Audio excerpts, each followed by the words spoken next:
өзүнүн күчү менен алган балдарыны мындай бир жасалма түрүндө азайтып, ушундай бир коррупциялык немелерге жол берип атасыздар. Президенттин өкүлү Абсатар Сыргабаев райондук жана облустук деңгээлде өткөрүлгөн предметтик олимпиада боюнча жарандардан көптөгөн нараачылыктар түшкөнүн айтып, коррупцияга жол берилүүдө дейт. Билимдүү окуучулар четте калып, тааныш билиш аркылуу орундар берилип, жыйынтыгында республикада дубандын көрсөткүчү төмөндөгөн. Мындан улам көзөмөлдөөчү органга бардык деңгээлдерде өткөрүлгөн олимпиаданы текшерүүнү сунуштады. 35 бала республикалык олимпиадага жибересиздер. Анын ичинен бир гана бала биринчи орунду камсыз кылып атат да. Бир эле бала. 35 баланын ичинен бир бала. Себеби сиздер тааныш билиш акчасын алып, таанышы бар адамды, орундарды берип коюп атасыздар. Мына азыр областтык прокуратура текшерип чыгат бул боюнча. Анан жыйынтыгы боюнча көрөбүз анан.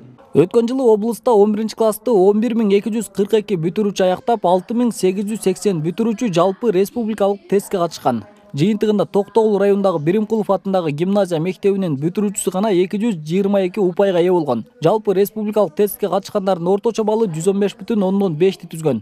Ал эми облуста 89 мектеп 110 упай көрсөткүчкө да жеткен эмес. Сын сунуштарды моюнга алып атабыз, кемчиликтерди жоюунун жолдорун мына мен айтып атам. Демек, мониторинг жасаш керек. Мектептер кантип даярданып атат? Балдардын колунда ошол баягы математика боюнча, кыргыз тили боюнча, орус тили боюнча, химия, биология боюнча тести барбы, жокпу деп турупчу. Бул боюнча мектептин деңгээлинде иш жүрүш керек. Ал эми Сузак районундагы Эргеш Төрөбаев атындагы мектептин былтыркы 38 бүтүрүүчүсүнүн ичинен 12си жалпы республикалык тестирлөөдө 50% балдан жогорку көрсөткүчкө жетишкен. Бирок мектептин тарыхында предметтик олимпиададан республикага чейин жеткен окуучулар болгон эмес. Мектеп директору мунун себебин билим уясынын техникалык базасы жетиштүү камсыздалбаганы менен түшүндүрөт. Чындап окуучуларда баягы угуу деген бизде болот, угуп түшүнүү деген. Эмнени уккан болсо, мисалы компьютерден, телевизордон, ноутбуктан угушат, ошол нерсени түшүнгөнүн тесттен иштеш керек да. Ошол нерседен бизде аксайт экенбиз. Анан ошол нерселерди биз жоюу үчүн мектеп үчүн 21 компьютер алдырдык.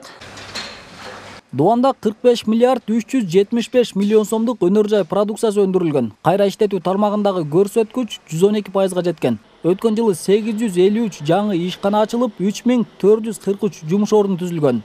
Жыйында министрлер кабинетинин төрагасынын орун басары Бакыт Төрөбаев жергиликтүү өз алдынча башкаруу органдарына тиешелүү маселелерге токтолду. Азыр эгерде түндүк альтернатива жол ачылат, мына ошол жол ошол жерде абдан чоң мындай мүмкүнчүлүктөр болот. Бул бир, экинчи темир жол мына ошол жактан өтөт.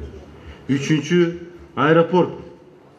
Мына өтө чоң мындай прогрессивдүү долбоорлор кетип атат. Биз ошого даяр болуш керекпиз.